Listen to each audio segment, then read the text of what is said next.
Hello guys, आज हम गोविंदा नाम मेरा इस मूवी को डिटेल में जानेंगे। विकी कौशल, कियारा आडवाणी और भूमि पेडनेकर इनके लीड परफॉर्मेंस से बड़ी इस मूवी में कॉमेडी और थ्रिल का जबरदस्त तड़का हमें देखने मिलता है। शशांक खेतान इनके डायरेक्शन में बनी और करण जौहर इनके धर्मा प्रोडक्शन इस बैनर के अंदर रिलीज हुई इस मूवी से हम सभी को काफ़ी एक्सपेक्टेशंस है। एक बात मैं आपको अब भी बता दूं कि डिज्नी हॉटस्टार पर रिलीज हुई इस मूवी को हल्के में मत लेना बस, क्योंकि 2.5 घंटे की इस मूवी में आने वाले ट्विस्ट एंड टर्न्स आपको ज़रूर हिला डालेंगे। आगे बढ़ने से पहले अगर आप तक मेरे चैनल को आपने सब्सक्राइब न किया हो तो प्लीज़ कर दीजिए और वीडियो को एंड तक देखकर इसे लाइक कर मुझे सपोर्ट करना ना भूले। तो चलिए अब बढ़ते हैं आगे। मुंबई में रहने वाले गोविंदा वाघमारे इस किरदार को निभा रहे विकी कौशल अपने लाइफ में काफ़ी तकलीफों से एक साथ ही जूझ रहे होते हैं। उसे सब लोग प्यार से गोवा भी बुलाते हैं। स्टार्टिंग सीन में हमें दिखाया गया है कि गोविंदा एक बंद पड़े कंपनी में फांसी के फंदे को फोटो निकालकर अपनी गर्लफ्रेंड सुकु यानी कियारा को भेजता है। साथ में वो एक वॉइस मैसेज भी भेजता है कि अगर तुम अभी के अभी इस लोकेशन पे नहीं आई तो मैं अपनी जान दे दूंगा। इसी बीच वहाँ एक पागल आदमी आकर गोविंदा को जीवन का ज्ञान सुनाने लगता है। उस आदमी से जैसे जैसे पीछा छुड़ाकर गोविंदा फ्री होता है उतने में उसे बाहर एक कार एक्सीडेंट की आवाज़ सुनाई देती है। वहां जाकर देखने पर उसे सैंडी नाम का एक लड़का ड्रग्स नशे में चूर होकर कार में पड़ा दिखता है। उसको होश में लाने की कोशिश कर रहे गोवा को उसके बगल वाले सीट पर कुछ पैकेट पड़े दिखते हैं। इसके बाद गोवा क्या करता है, आगे क्या होगा, ये जानने के लिए हमें 3 महीने पीछे जाकर इस स्टोरी को जानना पड़ेगा। तो गोवा अपने वाइफ गौरी संग मुंबई के खार एरिया में एक पुराने खंडर बंगले में रह रहा होता है। उसके पिताजी साउथ इंडस्ट्री के बड़े एक्टर थे जो कुछ वक्त बाद बॉलीवुड में काम करने लगे थे। तब उन्होंने एक बंगला खरीदा होता है। गोवा की माँ आशा वाघमारे तब डांसर थी। उनसे शादी के बाद वो वहीं रहती थी और गोवा उस 150 करोड़ के प्रॉपर्टी का वारिस भी होता है। मगर यहाँ एक ट्विस्ट है। अब गोपी विश्वकर्मा गुजर चुके थे और उन्होंने साउथ में भी एक शादी की होती है और उनका दूसरा बेटा यानी गोवा का सौतेला भाई विष्णु भी इस प्रॉपर्टी को हड़प करने के लिए कोर्ट में केस लड़ रहा होता है। गोवा अपने करियर में भी एक स्ट्रगलिंग डांसर होता है और वो कोरियोग्राफर बनने की हर कोशिश कर रहा होता है। इन शॉर्ट गोवा की लाइफ की लगी पड़ी होती है। इस बात का फायदा उसकी वाइफ गौरी यानी भूमिका पेडनेकर हर पल उठा रही होती है। दरअसल अब घर के खर्चे गौरी के मायके के पैसों से ही चल रहे होते हैं, जिस वजह से वो गोवा को नौकरों से भी बदतर ट्रीटमेंट दे रही होती है। उनके घर की काम वाली बाई भी गोवा को इज्जत नहीं देती। गोवा अपने वाइफ गौरी से डाइवोर्स लेना चाहता है, मगर शादी में जो 2 करोड़ रुपए मेरे पिताजी ने तुमको दिए थे उन्हें पहले लौटाओ, ये शर्त तो उसके सामने बार बार रखती है। बेचारा गोवा 15 साल से घर का केस लड़ रहा होता है और उसको यही उम्मीद होती है कि एक दिन फैसला उसके साइड में आएगा और वो मालामाल होकर अपने सब प्रॉब्लम से छुटकारा पालेगा। कोर्ट के तारीख के दिन उसकी माँ आशा वाघमारे इनको हम पहली बार देखते हैं। वो बेचारी पिछले कई सालों से पैरालाइज होकर व्हील चेयर पर अपने दिन काट रही होती है। गोवा का वकील उसी का एक दोस्त कौस्तुभ गोडबोले होता है जो कोर्ट में आशा वाघमारे और गोपी विश्वकर्मा इनके शादी के प्रूफ के तौर पर गोवा ने दी कुछ तस्वीरें जज के सामने पेश करता है। अपोजिशंस के वकीलों फोटोज एक फिल्म के शूटिंग दौरान निकाले गए थे और उस फिल्म के प्रोड्यूसर कोर्ट में इस बात की गवाही देने अब भी मौजूद है। ये बताने के बाद गोवा के वकील की हवा ही निकल जाती है, क्योंकि उनको इस बारे में गोवा ने कभी बताया नहीं था। वकील गोडबोले जज साहब को गलत प्रूफ देने के बाद थोड़ा सा समझा रहे होते हैं, तब बात में उनके मुंह से गोविंदा को उसकी वाइफ डाइवोर्स भी नहीं दे रही क्योंकि उसने 2 करोड़ उनके पिताजी से लिए थे, ये बात बोल देते हैं। इसके बाद जज मुझे ये 2 करोड़ किस बात के लिए खर्चे किए उसके प्रूफ्स दो, वरना डाउरी का केस भी तुम पर चलाऊंगा, ऐसा बोल देते हैं। इन सब के बाद तो गोविंदा की हालत आसमान से गिरा और खजूर पे अटका ऐसी हो जाती है। गोवा कोर्ट से अपनी माँ को जब उनके घर ले जाता है तब एक अलग ही ट्विस्ट सामने आता है। गोवा की माँ एकदम फिट होती है और वो इस केस में इमोशनल एंगल लाने के लिए पैरालाइज होने की एक्टिंग कर रही होती है। गोवा भी अपनी माँ को एक बार पूछ ही लेता है कि पक्का ना तुम्हारी शादी गोपी विश्वकर्मा से हुई थी, क्योंकि तुम्हारे पास इस बात का कोई प्रूफ्स भी नहीं है। जिस पर आशा देवी अपने बेटे को ही कोसने लगती है और बोलती है, ये बीमारी का नाटक करके अब मैं तंग आ गई हूँ और तुझे ये सब झूठ लग रहा है क्या एड़े। इसके बाद गोवा अपने काम पर एक फिल्म के सेट पे जाता है जहाँ इसकी अपनी गर्लफ्रेंड कोको मिलती है। वो दोनों रणबीर कपूर के पीछे डांस कर रहे होते हैं। शूट के बाद रणबीर को इम्प्रेस करने वो अपने आप को ही इस गाने के कोरियोग्राफर बताते हैं, मगर जब रणबीर ओरिजिनल कोरियोग्राफर गणेश आचार्य को सामने लाते हैं तब इन दोनों की बोलती बंद होती है। मगर रणबीर गोवा को बोलता है, तुम्हारा नंबर मेरे सेक्रेटरी को दे जाना, तुम्हें जल्दी मेरे होम प्रोडक्शन में एक मौका दूंगा। इसके बाद गोवा को इंस्पेक्टर जावेद का कॉल आता है जो जानबूझकर नहीं उठाता। जब वो अपने घर जाता है तब उसे जावेद गेट पे मिलकर मेरे पैसे कम देगा ये पूछता है। असल में गोवा ने एक गन उनसे खरीदी होती है, 2 लाख कुल चुकाने होते हैं, मगर वो सिर्फ 20,000 ही दे पाता है। सिक्योरिटी के तौर पर वो अपनी बीवी का एक सोने का कड़ा भी उनको देता है। बाकी के पैसे ही अगले 2 दिन में देने के लिए बोलकर जावेद वहां से चला जाता है। घर जाकर गोवा अपनी बीवी को उसने लाए हुए आइस से स्कॉच बनाकर देता है। उसी वक्त उसे गौरी का बॉयफ्रेंड बलदेव भी वहां दिखता है जो इंश्योरेंस एजेंट होता है। गौरी अपने बॉयफ्रेंड के सामने गोवा को डांस करने बोलती है, जिस वजह से वो बेचारा नाराज होता है, मगर करे तो क्या करे, बेचारे के दिन जो खराब चल रहे थे। अगले दिन गोवा का वकील दोस्त गोडबोले उसको और सुकू को अजीत धारकर नाम के एक पॉलिटिशियन के पास लेके जाता है जो बड़े वाइनरी का मालिक भी होता है। अपने ड्रग्स एडिक्ट बेटे के करियर को बनाने के लिए वो एक वीडियो एल्बम बनाने की सोच कर इन दोनों को वहां बतौर कोरियोग्राफर बुलाता है। मीटिंग अच्छी नहीं होती क्योंकि वो सैंडी नाम का एक लड़का कुछ पागल टाइप होता है। उसने बनाया गाना भी अजीब होता है, मगर फिर भी जब गोवा और सुकू काम करने रेडी होते हैं तब उस बिजनेसमैन को डाउट आता है और वो इनको चिंदी समझकर भगा देता है। इस सीन देखकर गोवा के लाइफ में हमें तरस जरूर आता है। वहां से निकलने पर वकील गोडबोले गोवा को बताता है कि तेरे भाई के वकील ने मुझे तुम दोनों के बीच आउट ऑफ कोर्ट सेटलमेंट करने के बारे में पूछा है, तो क्या करने का। जिस पर शुरुआत में गोवा मना कर देता है, मगर जब वकील समझाता है कि अपना केस अब वीक है, अगर डिसीजन उनके फेवर में गया तो खोटा सिक्का भी नहीं मिलेगा, इससे बेहतर है उनका क्या ऑफर है ये तो सुन लेते हैं। इसके कुछ दिनों बाद वो लोग मीटिंग के लिए एक पुराने चाल के मैदान में मिलते हैं। गोवा का भाई विष्णु अपने वकील द्वारा उनको उस पुराने चाली के 2 रूम टोटल 20 लाख और आशा के लिए एक इलेक्ट्रिक व्हीलचेयर का ऑफर देता है। इस सुनने के बाद दोनों पार्टियों में झगड़ा होने लगता है। गोवा तो पत्थर लेके विष्णु के पीछे दौड़ता है, वही आशा भी व्हीलचेयर पे बैठे बैठे विष्णु के माँ के बाल नोचने लगती है। इन शॉर्ट मांडोली फेल होती है। इसके बाद जब दारू के नशे में गोवा घर आता है तब उसे जावेद वही बैठा मिलता है। उसमें गौरी को उल्टी पट्टी पढ़ाई होती है कि अब गोवा को ड्रग्स की आदत लगी है और उसने मुझसे 2 लाख लिए हैं, बदले में आपका एक गोल्ड कड़ा भी मुझे दिया है। ये देखकर गौरी उन सब के सामने गोवा को जलील करती है। इसके बाद वो खुद के बैंक अकाउंट से 20,000 जावेद को देकर वहां से जाने बोलती है और फिर गोवा को कोसना चालू करती है कि तुमसे तो कुछ हो नहीं पाता, मेरे घर वालों के पैसों को अब ऐसे तो नशे में मत उड़ाओ। ये सुनकर गोवा एकदम सुन्न हो जाता है। अगले दिन कोर्ट जाने पर गोवा को पता चलता है कि जज आज डिसीजन विष्णु में फेवर में दे सकता है।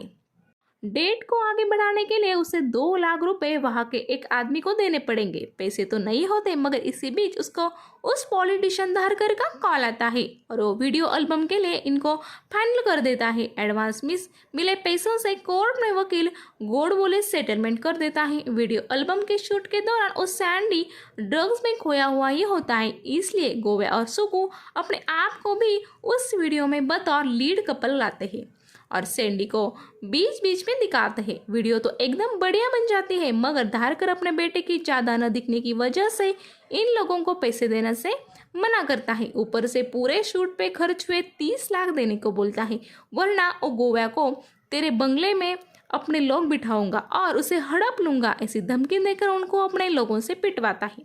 इसके बाद जब वो लोग घर आते हैं तब सुकु गोवा को सीधे बोलती है कि मैं तंग आ गई हूँ, 8 साल से कुछ नहीं हो रहा, तुम अब मुझसे कभी मिलो ही मत, तुम्हारे लिए मैं यहाँ रुकी हूँ वरना घर वाले बुला रहे हैं, यहाँ लोग मुझे गंदी नज़रों से देखते हैं, क्या तुम मुझसे अभी शादी करोगे? नहीं ना, क्योंकि गौरी से तुम पीछा नहीं छुड़ा सकते, तुम बस अब मुझसे दूर रहो, हमारा रिश्ता अब खत्म। सुनकर गोवा काफी दुखी होता है मगर वो अपने घर लौट आता है। गौरी उसे घर में लेने से मना करती है क्योंकि वो निकम्मा होता है। इसके बाद बाहर उसे जावेद भी अपने पैसे लौटाने के लिए अगले 24 घंटों का टाइम देता है, नहीं तो वो उसका इनकाउंटर कर देगा, ये बोलता है।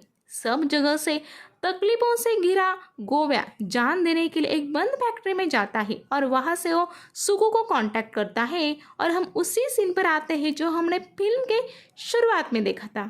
सैंडी अपने कार में नशे में धुंध होकर पड़ा होता है। ये नज़ारा देखकर गोवा डर कर सुकु को कॉल करके वहां बुलाता है। इसके बाद वो दोनों और ड्रग्स के पैकेट वहां से उठाकर आशा निवास उसे छुपाने चले जाते हैं। उधर जाकर एक नया संकट उनके सामने खड़ा हो जाता है। गौरी का मर्डर हुआ होता है और वो गन जो जावेद से गोवा ने खरीदी थी वो वही पड़ी होती है, साथ में टेबल और ग्लास भी टूटा होता है।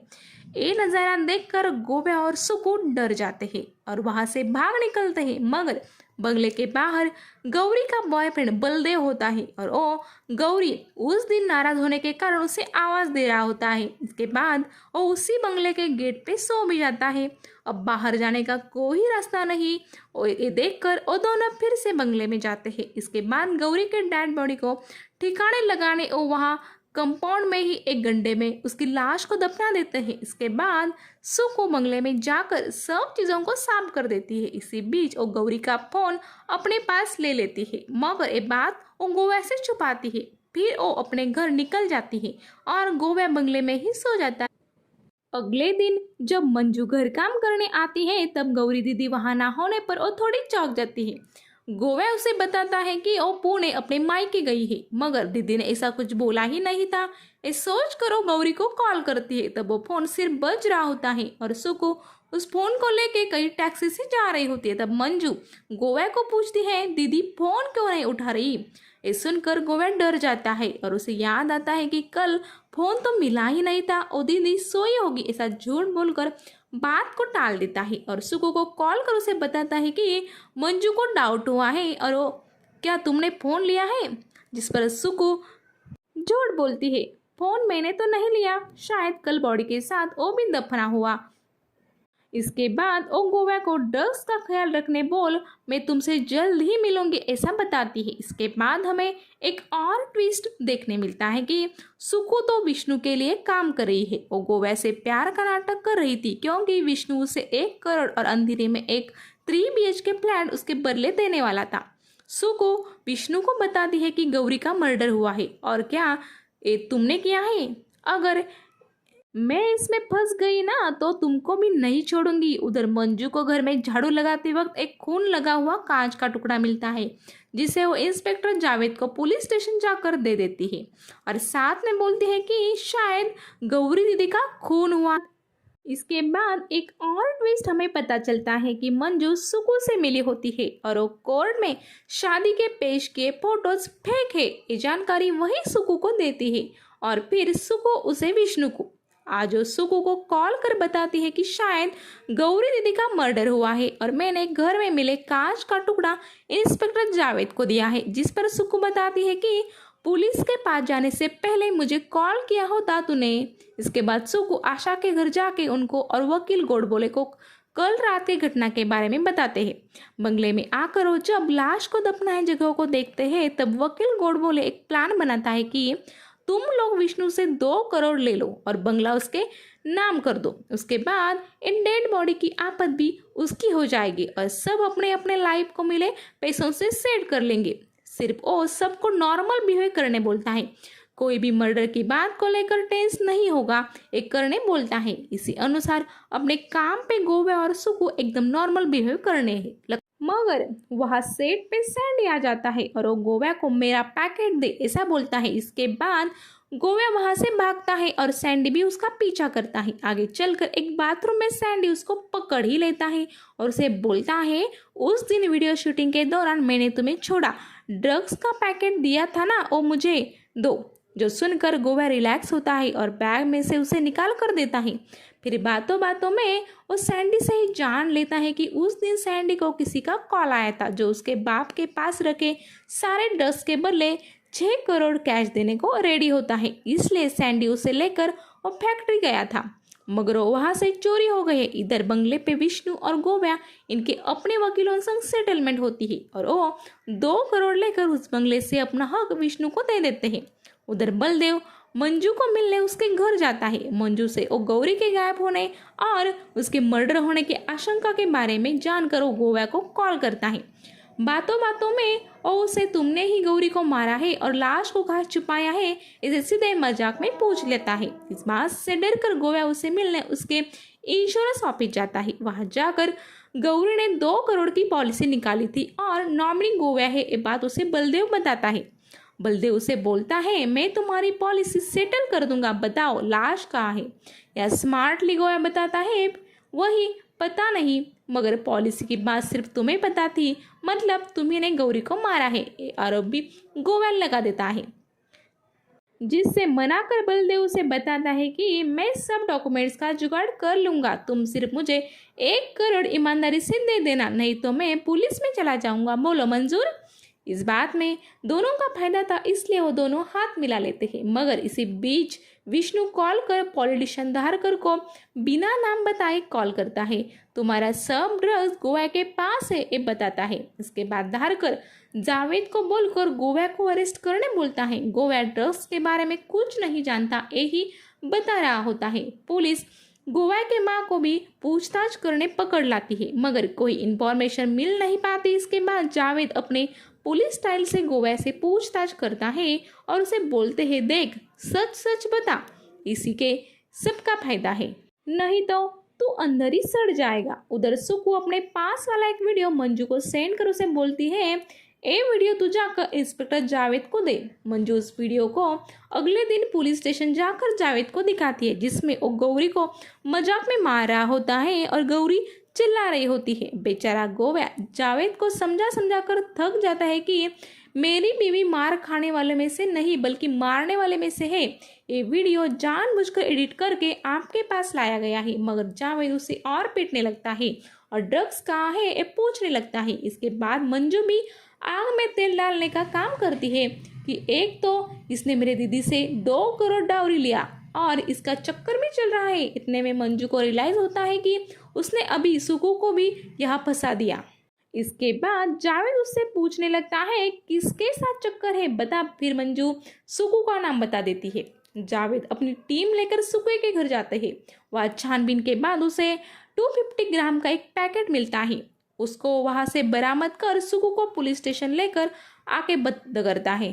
ये पैकेट मेरे घर कैसे आया यही सुकू सोच रही होती है, मगर पुलिस और धरकर दोनों उसे बाकी का माल किधर है ये पूछने लगते हैं। इसके बाद सुकू जानबूझकर जावेद को बता देती है कि गोवा अपने बीवी गौरी को मारा है और मैं लाश और सबूत कहाँ है जानती हूँ। गोवा इस बात से इनकार करता है और जावेद को बोलता है, अगर तुम्हें इस लड़की पे भरोसा लग रहा है तो जाओ इसके संग। बंगले में जाके ग्राउंड में खोदने पर कोई लाश नहीं मिलती और ना ही छिपाए हुए कोई सबूत। इस सबूत जानबूझकर सुकू ने अलग जगह छिपाए थे ताकि गोवा को बाद में लटकाने में आसानी हो। जावेद फिर से आकर गोवा को पूछता है कि गौरी की बॉडी कहाँ है। तब गोवा उसे बताता है कि मुझे क्या बता, मैंने 4 दिन पहले ही उससे डाइवोर्स ले लिया है, अब वो कहाँ है ये मुझे क्या बता। आपको अगर चाहिए तो मेरे वकील गोडबोले को कॉल कर डाइवोर्स की कॉपी मंगा लीजिए। और गौरी मर गई है ऐसू को ही बोल रही है, उसका मतलब उसने ही कुछ गेम किया है ऐसा लग रहा है सर। ये सब बातें सुकू को काफी चौंका देती है और वो समझ जाती है कि अब गोवा मेरे साथ धोखा कर रहा है। वो जावेद को बता देती है कि गौरी ने अपना 2 करोड़ का इंश्योरेंस किया था और गोवा उसका नॉमिनी, इसलिए इसने अपनी बीवी को मारा है। ये बात के लिए आप इंश्योरेंस एजेंट बलदेव को बुलाओ और मर्डर की बात विष्णु को भी पता है, उसको भी बुलाओ। विष्णु थाने आकर मुझे गौरी के बारे में कुछ भी पता नहीं ये बोलकर सुकू को ही फंसा देता है। तो बलदेव भी गौरी मर गई ये बात आपसे ही पता चली, अब बताओ उसकी बॉडी कहाँ है, ऐसा सवाल जावेद से करने लगता है। इसके बाद गोड बोले अपने दोस्त गोवा की बेल करवा देता है। थाने से निकलते वक्त गोवा सुकू को बोलता है कि सच्चा प्यार करता था रे तुझसे, मगर तूने धोखा दे दिया, फिर मैंने भी बदला ले लिया। इसके बाद सुकू उसे बोलती है अब मैं बिना बात के यहाँ सड़ती रहूँ क्या। तब गोवा उसे बोलता है नहीं डियर, तू बस कमिश्नर को ये बोल के मेरे घर मिले पैकेट के सैंपल्स चेक करो और जावेद के घर भी आप सर्च करो, इसके बाद तू भी आज़ाद हो जाएगी। गोवा के निकलने के बाद सुकू वही करती है। कमिश्नर जब वो सैंपल चेक करते हैं तब वो बॉडी पाउडर के होते हैं और जावेद के घर टीवी के पीछे से एक ड्रग्स का पैकेट मिलता है। इसके बाद कमिश्नर जावेद को बोलता है क्या तू धारकर के लिए काम करता था। इसके बाद कमिश्नर धारकर के घर पर रेड गिरवाता है मगर वहां से कोई ड्रग्स नहीं मिलते। तभी धारकर कमिश्नर को धमकी देने लगता है अब देख तेरी कैसी हालत करता हूँ मैं। इतने में उसका नशेड़ी बेटा सैंडी कुछ पैकेट्स लेकर घर में आता है और बोलता है पॉप्स अपना चोरी हुआ माल मिल गया। फिर क्या पुलिस उन दोनों को भी उठा लेती है। पुलिस बाद में सुकू को भी रिहा कर देती है। वहां से निकलने के बाद वो गोवा को कॉल कर रही होती है मगर उसका फोन बंद होता है। इसके बाद वो विष्णु के घर जाकर तुमने पुलिस स्टेशन में गोवा के खिलाफ क्यों नहीं बोला ऐसा पूछती है। तब वो बोलता है देख मुझे मेरा घर चाहिए था जो उसने मुझे दे दिया, फिर मैं उससे दुश्मनी क्यों रखूं। इसके बाद वो बताता है तू टेंशन मत ले, मैंने वो जगह एक बिल्डर को बेचने की तैयारी शुरू की है। मुझे पैसे मिलने के बाद तुझे 1 करोड़ कैश और अंधेरे में 3 BHK में वादे के मुताबिक दूंगा।